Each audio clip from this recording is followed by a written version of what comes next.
Going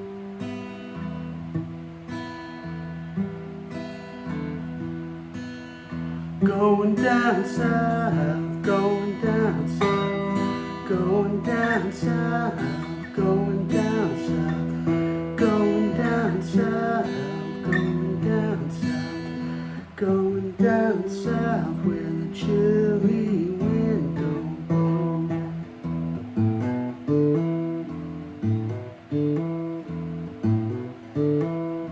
Go with you, babe, go with you, babe, go with you, babe, wherever you go. Going down south, going down south, going down south where the chilly wind don't blow.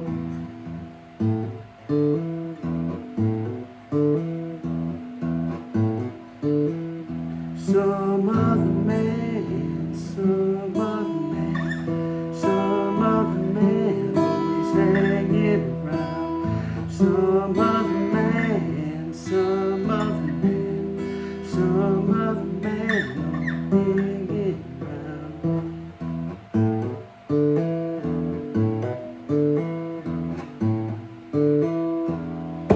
All right, so I'm working on that song. That is Going Down South by R.L. Burnside. Today is Thursday, the 23rd of October, 2025. This is my weekly roundup, which in the past I have done on Mondays, but I just started a new job and I'm on a chaotic training schedule right now.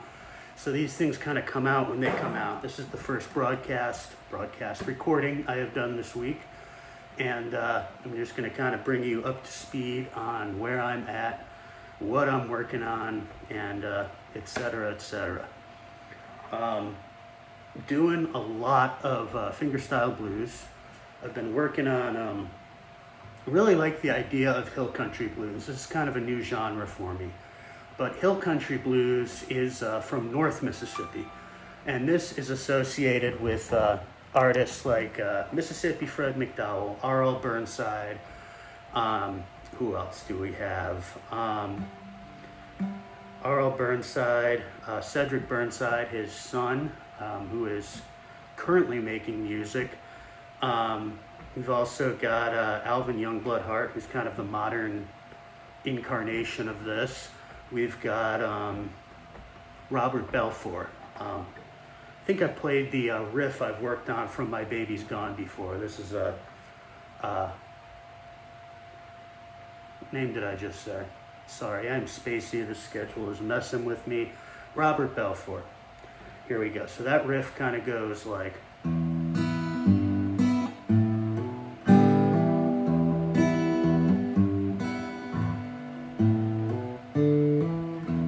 So what do these riffs have in common? Well, they're both kind of one chord vamps. Neither one of these songs uses a traditional 12 bar progression. Going Down South, you're kind of here. This is standard tuning. We're on the 5th fret of the D string here. And then we either kind of grab the first two strings or just the first string. Then we hit the open E string. Then we drop down here to the 2nd fret of the D string.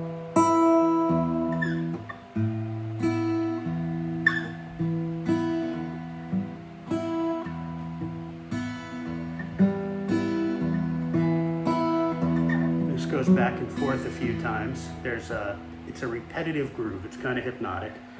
And then once you get to the end of a section, you're kind of, and that's the end of one passage. And then you kind of do this sort of thing.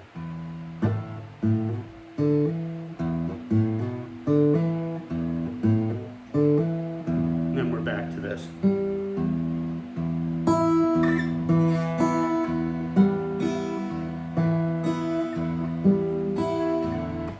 As you go from the thing that functions like the verse and the thing that functions like the chorus, there's not really a chord change. You're just kind of going back and forth between these two motifs. And pretty much all the action is in these two positions on this string with a little bit of that. But you're mostly on the open E, the D string on the 2nd and 5th frets, and the A string on that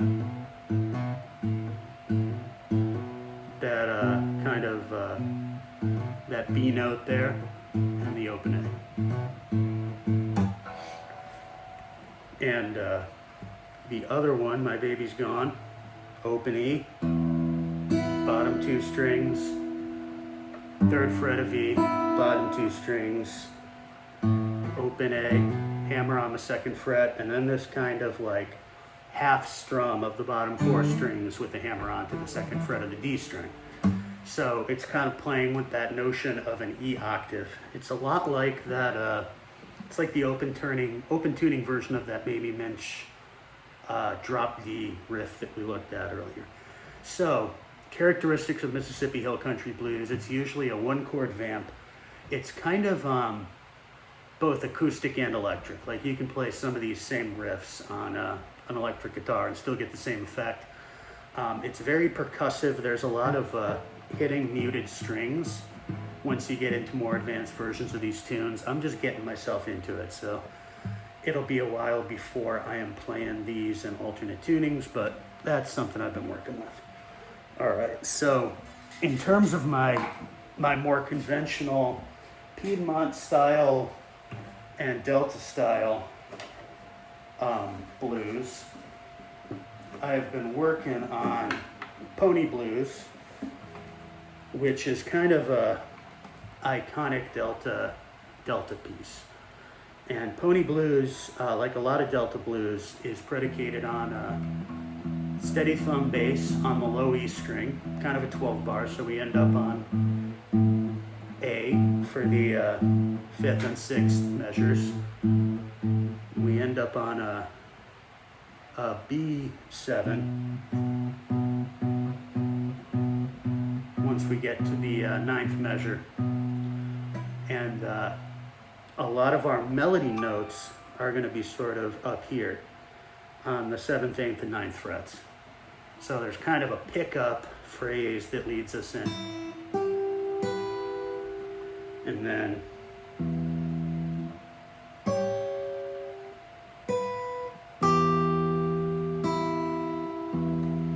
so that's kind of our E figure. And then we're kind of another measure like this.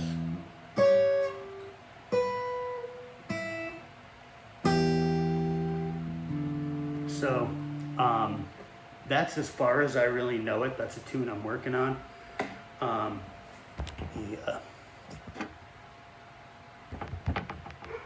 So this is really my first Delta blues piece, actually.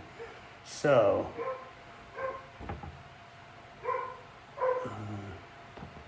excuse me, sorry.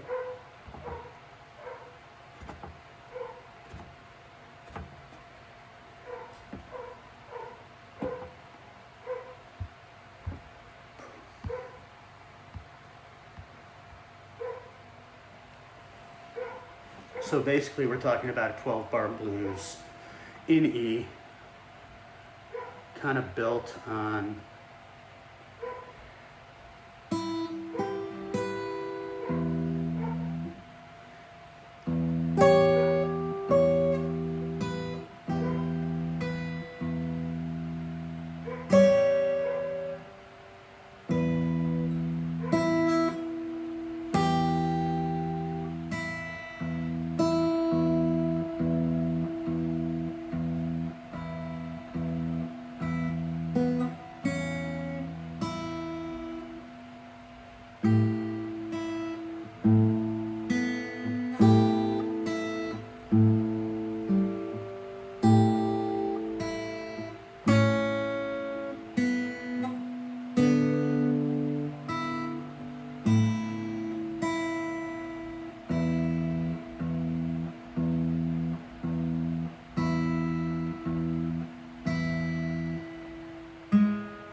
that's basically one chorus of the 12 bars. Obviously, I got to get that up to speed, but that's my newest piece that I'm working on. It's kind of my first Delta blues piece. And the characteristics of Delta blues are, it's usually a steady thumb bass. You often have a contrast between muted bass strings, this kind of, and high up notes here,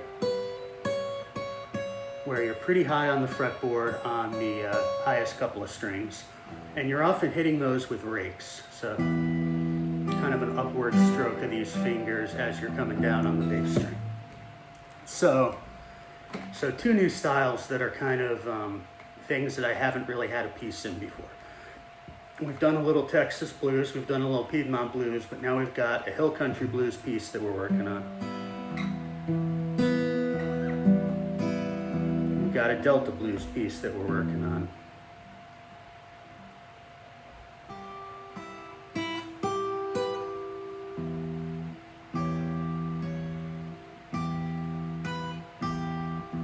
So really expanding my blues horizons here. I've still got the other pieces I've been working on as works in progress. We've got Spike Driver blues.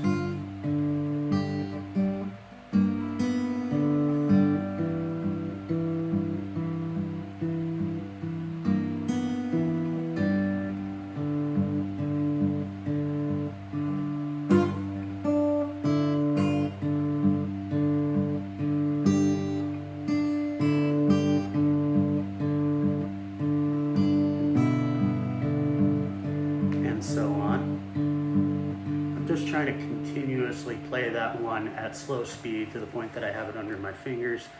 I'm starting to work measure by measure on Elizabeth Cotton's Freight Train because it's kind of an iconic folk fingerstyle piece. It's a little bit outside of the blues wheelhouse, but still very iconic as a fingerstyle tune. So.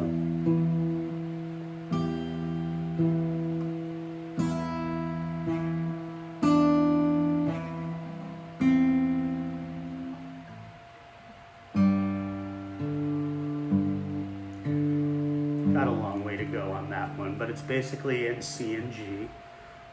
Very cool tune. I'm enjoying learning it. And the one that I consider myself to have learned all the way through most recently, C.C. Ryder, kind of a Mississippi John Hurt arrangement.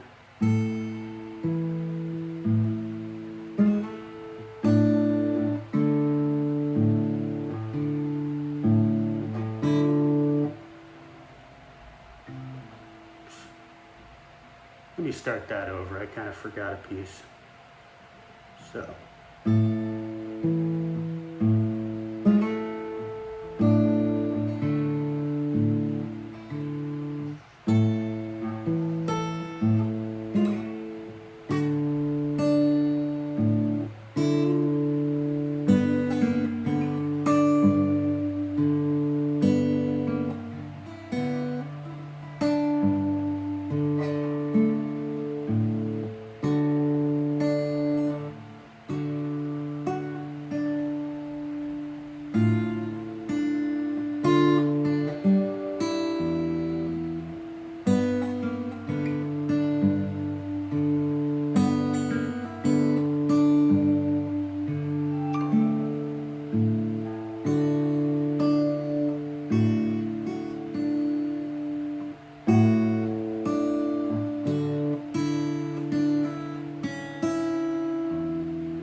Terrible.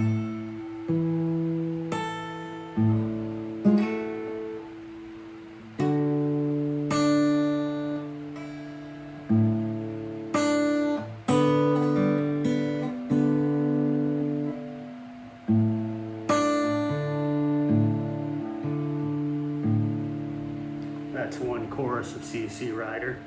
Mojo Hand, Leighton Hopkins. Still not terribly comfortable with the rakes on this one, but play a slow rendition.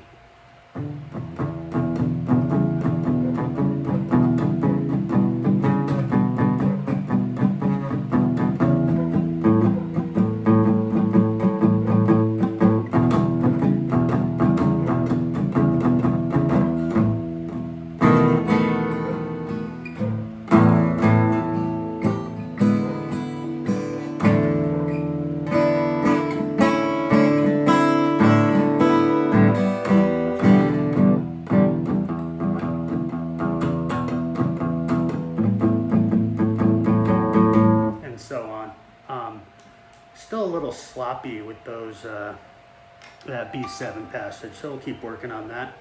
But that's where I'm at. I've also been feeling very, I won't say I'm burnt out on the fingerstyle blues. I'd say that I've emphasized it to the point that I haven't practiced like strumming and singing much in a while. So today I did a lot of that. I'm gonna upload at least one of my performances, I think, of an Audio Slave song that went pretty well. I found that my strumming and singing skills stay relatively fresh, even if I don't practice them, whereas my fingerstyle skills are very much something I still have to work on every day to maintain. So that has been my emphasis. I'm occasionally going to back off that emphasis and just sing the kind of things that I enjoy playing and singing, because that keeps me engaged. And for me, it's really a form of meditation, prayer, however you want to think of it, especially since a lot of those songs kind of relate to my faith. So, educational principle and theme of the week. Nothing really formal, but I've been spending a lot of time on song learning.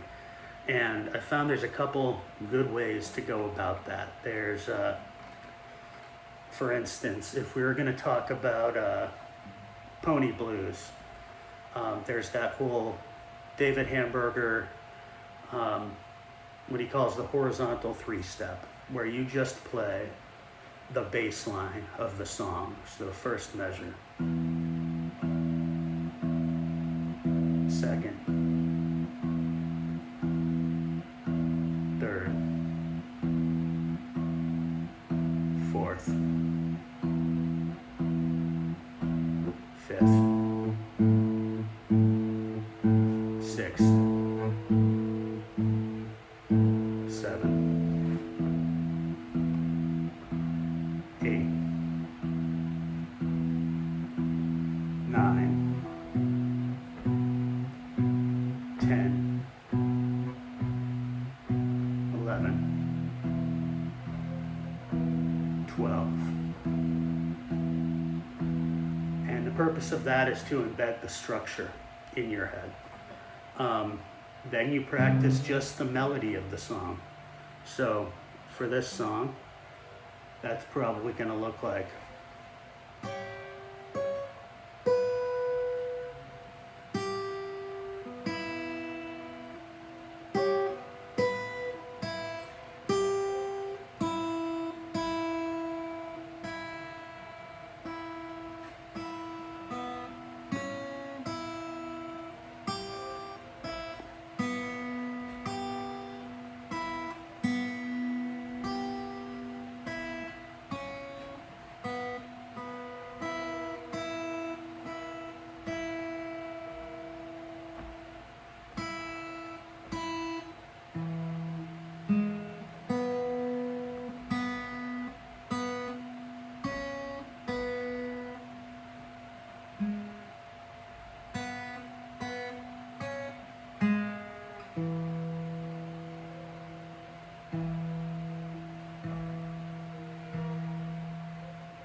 And that's just the melody. And then you set about putting them together.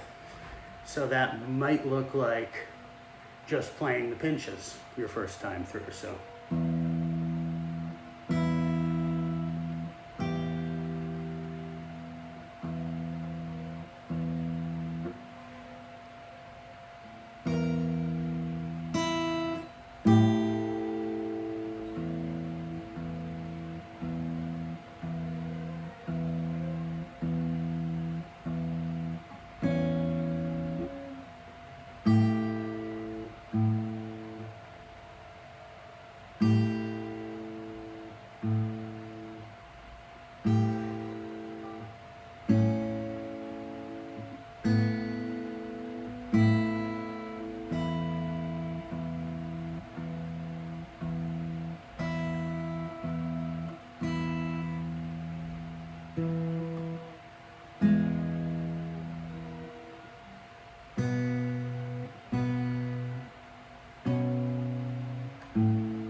and then kind of putting more and more of it together to the point where you're doing the whole melody and the whole bass line. That is a gradual approach to learning a song, and that is a big picture approach to learning a song. There's another thing I like to do, which is to take one measure of the song I'm trying to learn and loop it. So in the case of Pony Blues,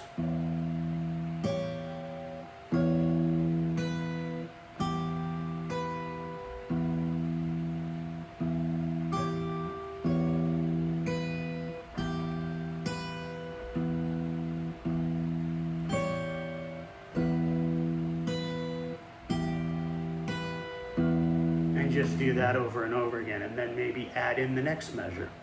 So instead of being that, we get something like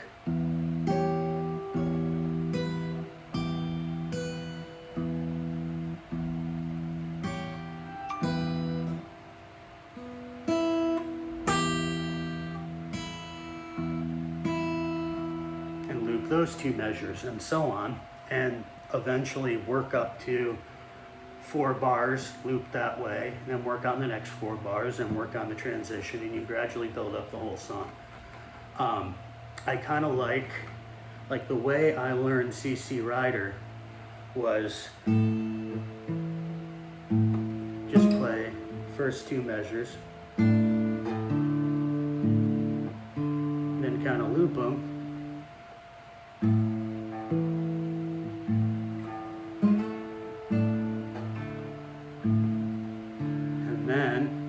up to the first 4 measures.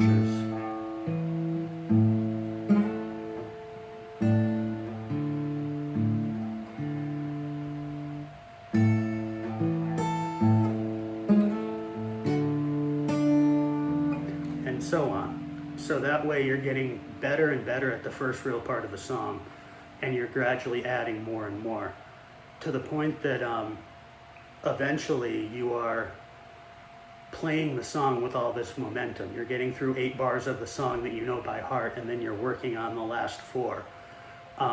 So you might need to practice those last 4 separately or practice just those last 4. But what's really cool is you know 8 bars by heart, and then you get to the part you don't know, and you've already got the structure down, you've already got the rhythm down. It's easier to graft them on.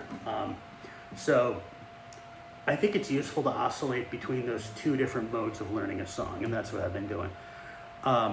So, focus of the week has been thumb independence. And the way you work up to thumb independence is, let's start a slow metronome.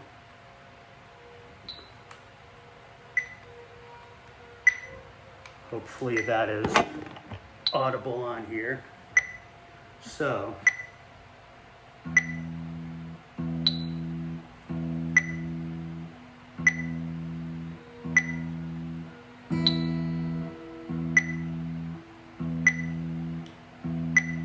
we're just gonna pinch on the 1 and try to be exact about the quarter notes. We're not fretting anything yet.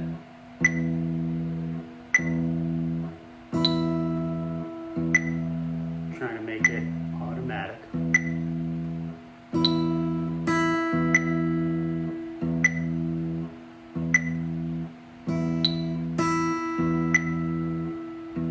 Now we're adding an 8th note.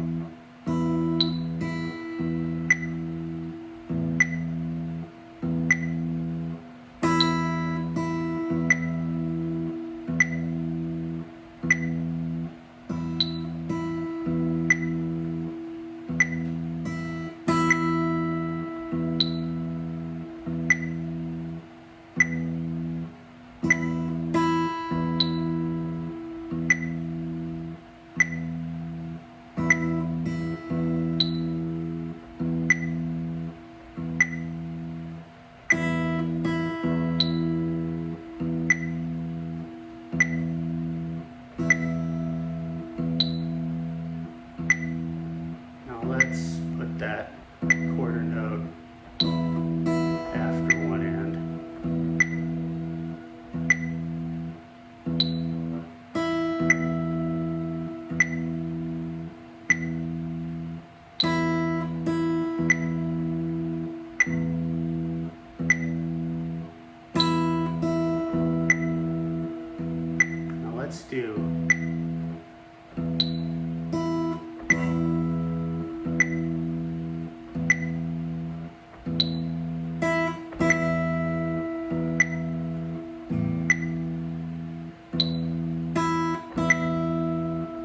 lot of pickup phrases.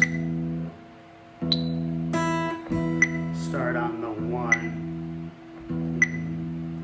boom, and 2, 1 and 2, 1 and 2.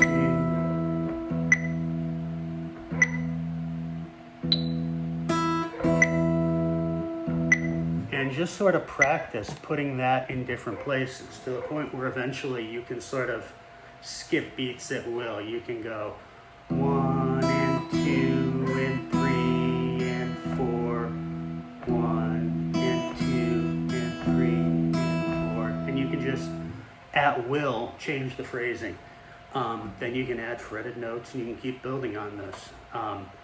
You can do, I think things like just skipping one note is very useful. So if you're and 1 and 2 and 3, 4 and 1 and 2, like just pick a couple places you don't want notes and focus on creating that open space. This is a very gradual thing that you want to start slow and speed up very gradually, but I think it will improve your playing and definitely improve your thumb and finger independence. Featured instrument.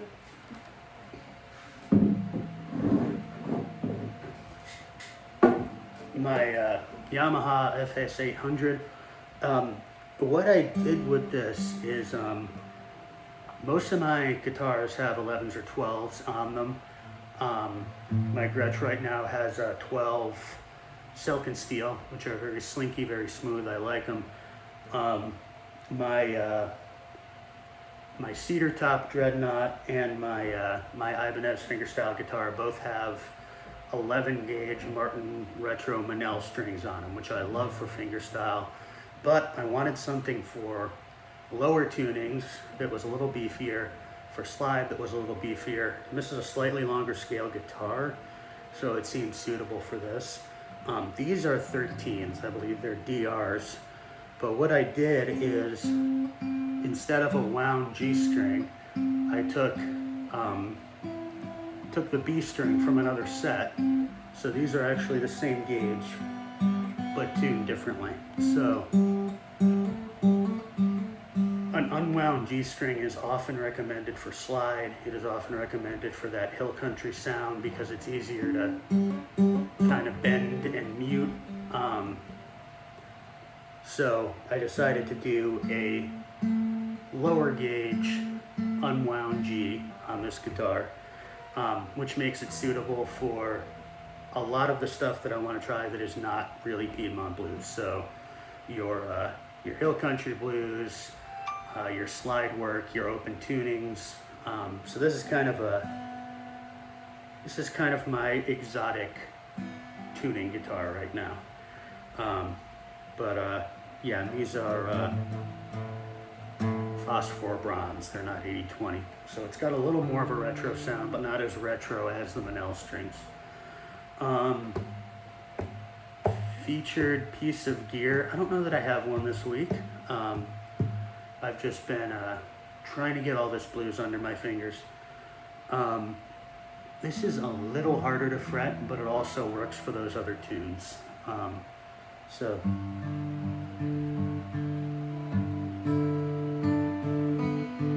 it's not like a super high tension tuning. All right, so that's all I got for this week. Thank you very much for watching.